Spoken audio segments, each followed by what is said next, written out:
think you're the only guy I've met in several weeks that's taller than me. I was a freshman at A&M, and I'd come from pretty tough, scrappy background. About 65 miles down the road up toward Temple, there was a little dirt farm that my dad raised 11 children on. And I was the oldest, and I wanted out of there. I didn't ever want to see another farm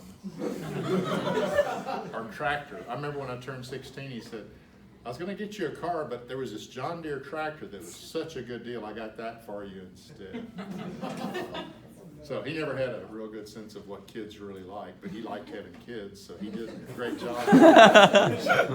We ended up with 6 of my brothers and sisters sold books during the next 25 years.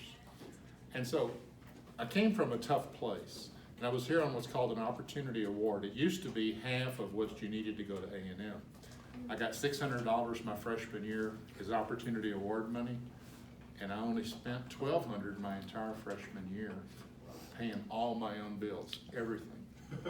I found the bill the other day in my mom's stuff for my second semester. It was $393 for everything. That was dorm, 21 meals, everything, phone in the room. So things have changed because my daughter graduated last year, and her last year cost me $22,000. And I think that's pretty normal if you live, especially if you live decent. Anyway, that's to give you kind of a setting of the times. I mean, I paid $1,000 for that car. That was a 3-year-old Chevy. It's like a Malibu, but it was a Chevelle. That's what it is. I can go on and on about those days and what it was like. But when I got to A&M, it was a huge breakthrough for me. It was the first time I ever had pizza was here at A&M. And by the way, I'm with Jared. I'll take the fried chicken anytime. First class meal.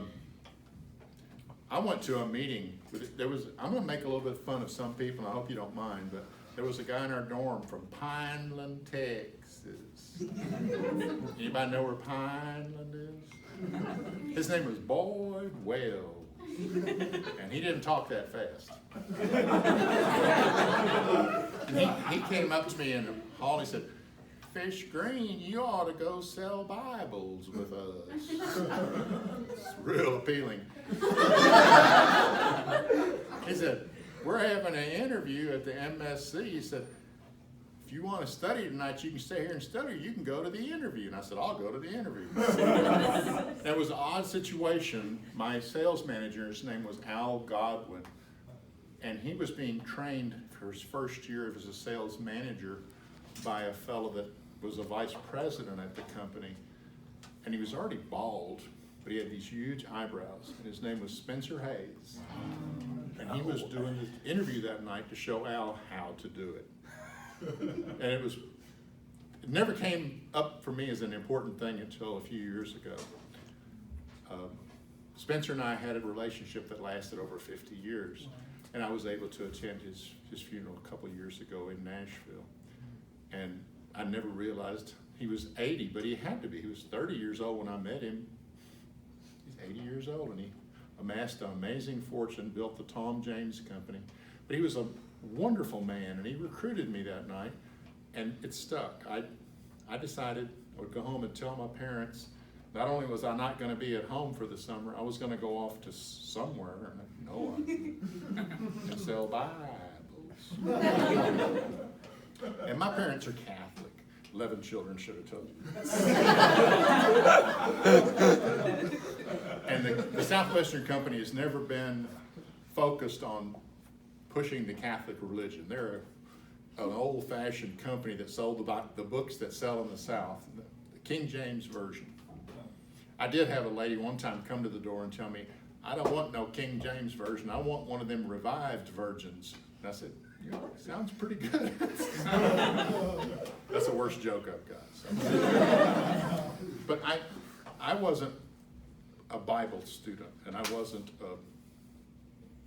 I was just wanting to get away from home and do things exciting, and they'd thrown out numbers like $1,500 take home at the end of the summer. And that was 3 times as much as I made the previous year working at the lumberyard. I mean, the lumberyard paid $1.35 an hour, but this was a better opportunity. So I signed up, got a blue letter of credit, turned it in. I went to all the meetings. Spencer came back a couple of times, and we had a parents meeting. We had meetings like this. And there were quite a few Aggies that sold books that summer, because one guy on campus recruited 40 people. Wow. He was one of the first people to ever recruit 40 students. And they were mostly Aggies. And we went off to Nashville, and I took the last $60 that I had to go to Nashville. Because, you know, gas was 23 cents a gallon, and, you know, you had to pay for that. And your meals were gonna cost you $1, $1.50. I mean, you could get a Whataburger for 55 cents, but for a real meal, you needed about $1, $1.25. So I took $60, went to Nashville, and they gave us rooms in the Noel Hotel. That's gone, but it was downtown. And it was decrepit. It was a nasty old, ugly, high-rise hotel downtown. Y'all are gonna stay in a lot nicer places. I stayed in the dorms that y'all, or the hotels y'all stay in, right near the company when I went to the funeral. And it's a really, really nice arrangement. You're gonna have a nice place to stay. But we stayed there for $7 a week for our room. So they told us on Thursday night, if we knew our sales talk, they'd tell us where we were going. And I don't know if they're still running that scam, but that's possible. Everybody knows where you're going. Your manager right now knows exactly where you're going. But you probably don't. And he'll tell you, when he gets ready, he'll use your sales talk or something as a threat. It's a motivational company, you know. It's going to get you to do good. So he's going to tell you, and they told us on Thursday night that I was going to Louisville, Kentucky. And I was pretty excited about that, even though it was only 150 miles. And I went to Louisville, Kentucky, and spent all day Saturday going around looking for a place to stay. And I finally settled in a little boarding house where a little old lady had rooms for rent, and she rented me and my 2 roommates a room for $20 a week for the 3 of us. And we stayed there. And has anybody been to Louisville? There's a statue of Daniel Boone that's on one of the streets there that was just blocks from my house, and I rode my bicycle past it every day. I went out and started selling immediately right there in the neighborhood, and was looking for a bicycle as well. And that was a real important part of selling books back then, was having a bicycle. So we went to a sales meeting in Bardstown, Kentucky, and got all fired up. And I went back home, and on Monday morning at 8 o'clock, I knocked on that first door. And they told us you weren't going to have much luck selling to Catholics. And this woman comes to the door with a kid in each arm, and I say, "Which church do y'all go to?" She says, "Catholic." Off to a great start. But she let me in, which was really nice. And so I went in and showed the books to her, and she bought them. I sold the first house. So I went to the second house. I was going to make $8,000 or $9,000 that summer at this rate, you know. And the next house was a preacher, an old preacher, probably my age, an old Baptist preacher. And they also told us in sales school, you won't sell many preachers. Preachers don't like to buy books like we sell. They're for laymen. In fact, my books were called the Layman's Bible Library. That was the books that I actually sold that summer. And the preacher bought them. Had 2 sales. You can't imagine until you actually go do that how exciting that is. And I would doubt if there's 20 of you going for the first time this year, if 2 of you sell the first 2 houses, you're going to be pretty amazed. You'll sell something your first day probably. But I did the rest of the day with 75 more doors without selling anything. So I kind of got I don't know, God works with me in a strange way. He kind of felt like, I guess, needed to give me something right away so I could stay with it. So I stayed with it all day, had those 2 sales. So I explored Louisville, Kentucky all summer. And if you haven't been to another city where you went to every house in town, I doubt if any of you have unless you did it selling books. But went to every house in town. And I didn't cover all of Louisville. There were other people there too. But I was riding my bike 4 or 5 miles by the end of the summer. And I got out into a neighborhood that was called Buchel. Buchel's a subdivision of Louisville. And I was knocking on doors, going along. And I'd heard a rumor that somebody very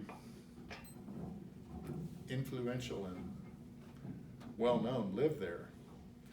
And they told me where his mother's house was. So I went to his mother's house, and she said, I don't want any of your Bibles, boy, but my son might like to see him if you'll come back.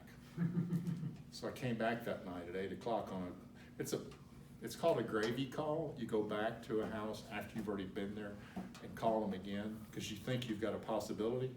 I did it to meet the guy, because guess who came to the door? Muhammad Ali. Oh, what? Muhammad Ali answers the door, and I knew he was there, and I was going to meet him at least. I expected a handshake and a goodbye. He said, come on in, Sonny, show me what you're selling. And then the next, I stayed an hour. Don't ever do that, unless it's Muhammad Ali. And in that hour, he explained to me how the Muslim religion, which he had become a member of 2 years earlier, used biblical stories as examples of their heritage and environment. And he said, I'll buy those books because I can use them. So I'm the only person at Southwestern that ever sold a Bible to a world heavyweight champion. And to this day, it puts me one person away when you play that game of how many people aware you from so-and-so to almost everybody in the world. Because, I mean, Muhammad Ali met everybody in his lifetime. He was a great, great ambassador of goodwill, but I sold him the Bible. I turned him down on one thing. He said, why don't you put your wheel in my car, in my Cadillac, because he had an Eldorado convertible. He said, put it in the back seat, I'll take you back to your house, and you can get some more books. Because he wanted the books right then. I had to sell him my sample. No, it's okay.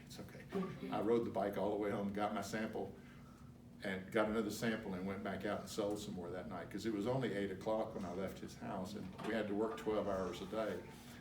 And I did it. I did it all summer long. I mean, the last day that I was selling, I picked up a car for deliveries, and I didn't get my car until 10 o'clock. So I had to work until 10 o'clock that night to get my 12 hours. You get 75 hours a week is the gold award, but we had to work 12 hours every day, minimal back then. That was the rule for the gold award, and 75 a week. Later, that became it wasn't important. I worked 12, 13, 14. I worked a lot of 15-hour days because I wanted to. I did some other things that some of you won't understand until you want to do them. But I actually wanted to go to the next house because I was so excited about what was happening in my life, about the people I was meeting and the richness I was getting this from these people. I mean, I know America's a great country, and I know people in Louisville, Kentucky, and people in Indianapolis, Indiana, and people in Greene, Goldsboro, North Carolina, and Gastonia, North Carolina, and St. Louis, Missouri, actually Farmington down south of St. Louis, and Leesburg, Florida, and Haleyville, Alabama. Actually, I met a guy that's a singer, country western singer there named Sonny James. Pretty famous country guy, if you know the old country songs. He wrote Young Love. But I went to his house. I met a lot of people. I learned a lot about people.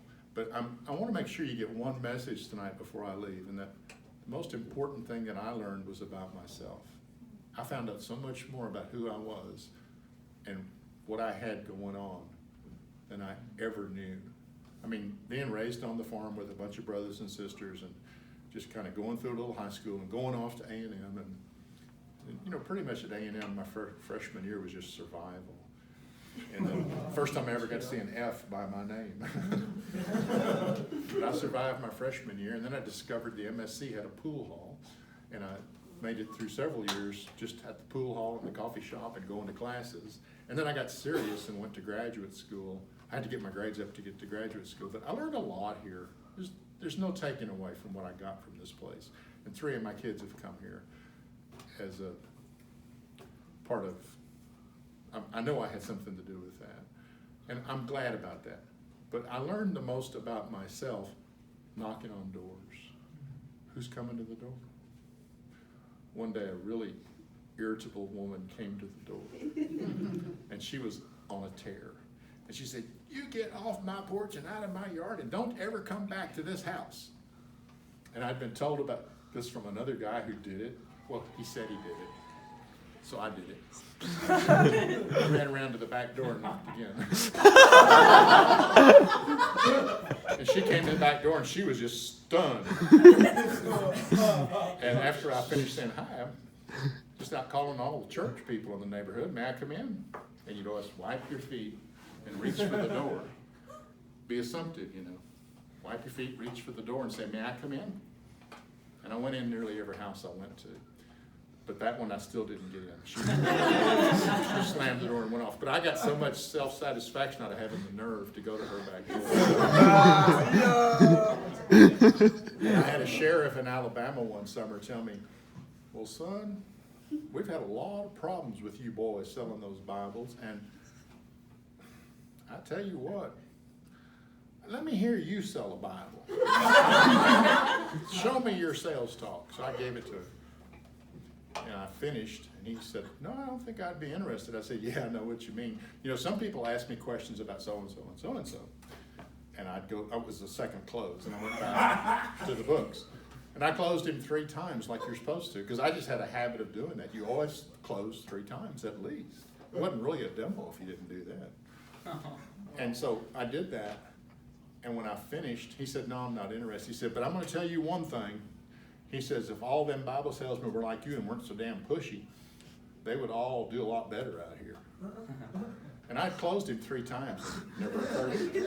So I think if I had a reason to be so successful as a book salesman, door to door, all over the Southeast, and I guess including Indianapolis and St. Louis, it was that I just didn't really bother people. I just kept being the nice guy that was smiling, saying, "Yeah, I know what you mean.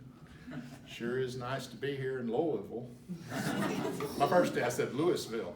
"It's so great to be here in Louisville." This lady told me, she said, "Son, this is Louisville." So I got that right. But I had a fish haircut my first day, first week, first month, first 2 months. Finally grew out. And I came back to school, and the first person I went to was Norm Clark to tell him, "It worked. I got the money. There's the car." And that's a true story. And then I got another guy in the dorm, then another guy in the dorm. I had ended up with 13 guys that I got to go back and sell books with me the next summer. Friends from my hometown, friends from mostly A&M. And we had a fabulous summer the second summer. And my team was one of the top teams in the company. And I mean, I liked selling books the first year, and I didn't regret it, and I wanted to go back. But the second year, I loved it. And I don't know, money was a big deal back then. It's not important now. People take money lightly, but I made a lot of money back then. You come back to A&M when it costs $1,500 a year if you're living good, with $5,000 or $6,000 in your pocket. It's just like crazy good. I mean, you know, my daughter spent $22,000 the last year she was here, and she wasn't exorbitant. And I know y'all are going to make part of your education money. Some of you will make all of it. But I came here back in the 60s with a lot of extra money, and I had a lot of fun. And I burned the roads up. You know, there were only 800 girls here on campus. And so I burned up the roads to Sam Houston State, and Southwest Texas State. I mean, when I wasn't recruiting or talking to guys about selling books or going to my classes, I was at one of those campuses. And finally I was broke because I spent a lot of money. And on May the 2nd, when I was really broke, I met this girl. And a week later, I asked her dad if she could go sell books with me. He said yes. And it was the worst thing I ever did. But she went and sold books with me that summer.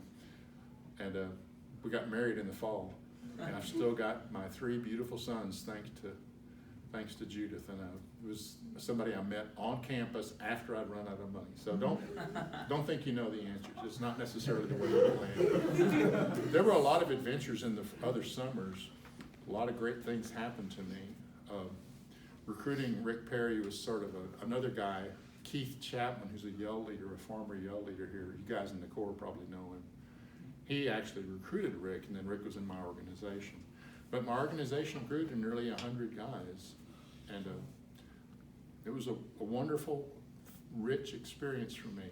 But the most important thing that happened was that I learned more about myself in those summers knocking on doors than I ever learned about myself from any other source.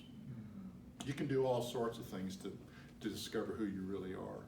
But if you want to really find out quick, go knock on, I guess, what's 30 a day for 3,000. 60 days, 2,000 demos in the summer. I always made 30 demos every day. And they had a superstar sales case that we got for getting 30 demonstrations every day. I've still got mine. I should have brought it. That would be fun. But we have the last summer I sold books, I actually set a company record for wholesale. And I don't know anything about units, but I took back 12 grand here to A&M just on my sales. Then I got my management money.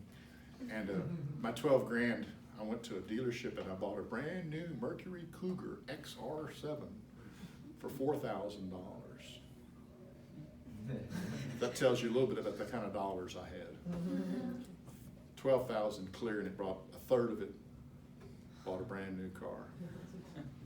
And so I had a lot of really good summers and a lot of really good things happen. The last summer I knocked on doors, I actually had, at the end of my last week, I had set a goal of getting 30 demonstrations every day and getting so many demonstrations for the summer, and to get 1,000 customers.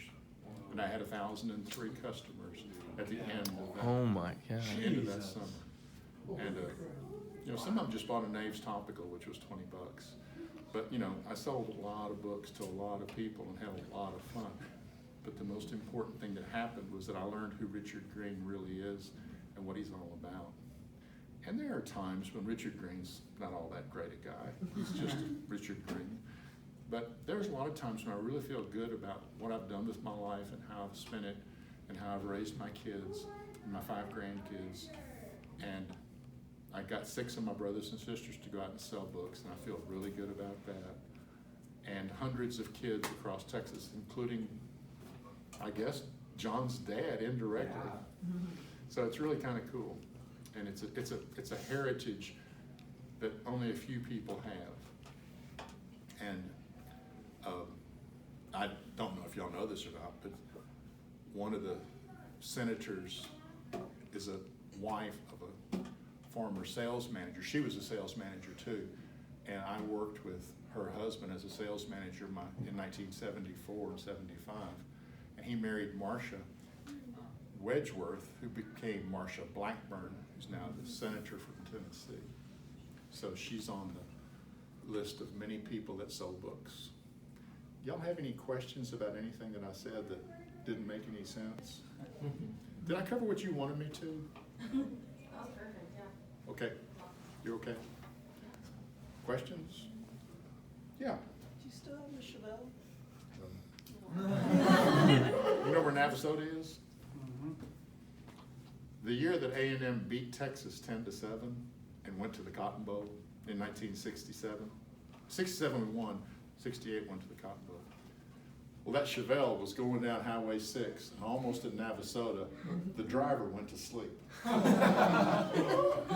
rear-ended another Aggie and cashed in the Chevelle. So didn't get hurt. Nobody got hurt, but I bent the steering wheel almost up. But yeah, the Chevelle's gone. I had a few other cars since then. My insurance policy says I had 35 cars since then, but I've had a lot of time. I'm older than most of your parents, about the same age as yours. You said sold books in 76, 77. And I'll tell you that some of them haven't heard about your idea of going to sell books yet, and they're not gonna like it. And just remember that they don't understand the entire process because they didn't go through the interview.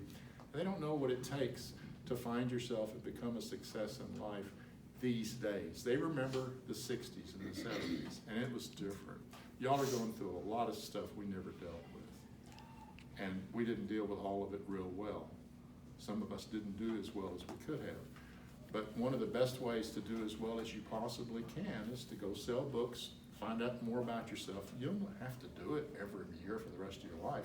You may want to. You may want to have a 6th summer or a 5th summer, but have one and enjoy it and find out what you can do. You might come back with 10 grand. My son went out as a junior here, sophomore,